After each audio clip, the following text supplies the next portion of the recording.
अमितभाई शहांचा प्रवास हा 19 मुक्काम कोल्हापूर, 20 सकाळ कोल्हापूर, संध्याकाळी इचलकरंजी असा आहे. दोन्हीला दोन वेगळी कारणं आहेत. आपल्याला माहिती आहे की अमितभाईंची अंबाबाईवर प्रचंड श्रद्धा आहे. प्रत्येक वेळेला त्यांचा आग्रह केवळ दर्शन न होता अभिषेक करावा असा असतो. वेगळी कारणं आहेत.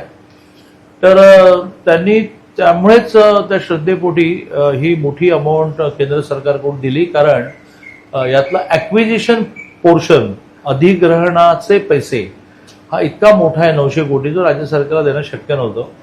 आणि त्यांनाही आनंद होता. अंबाबाई के मंदिर के लिए मैंने कुछ किया, तर त्याच्यातून मोठी अमाऊंट मिळाली. ती देतानाच त्यांनी आग्रह धरला होता श्रद्धेपोटी की मला त्याच्या पायाभरणीला यायचं. पण सारख्या आचारसंहिता नगरपालिका झाली, महानगरपालिका, झेडपी झाली, आता स्थानिक स्वराज्य संस्था लागली आहे. त्याच्यात आपण कामं थांबवू शकत नव्हतं. कामं सुरू झाली. मग आपण त्यांना असं म्हटलं की आता पुढचं काम सुरू व्हायला 6 महिने लागतील. ॲक्विजिशन हा एक मोठा एक्झरसाइज आहे. तो पूर्ण होईल. मग किती ॲक्विजिशन करू शकलो याच्यावर आता पुन्हा एक नवीनच काही प्रस्ताव आला आहे. एवढी ॲक्विजिशन न करता भुयारी मार्ग काढावा. चांगला आहे, कारण प्रगती टेक्नॉलॉजी खूप होते आहे. पण मग 6 महिन्यानंतरच तुम्ही येणार.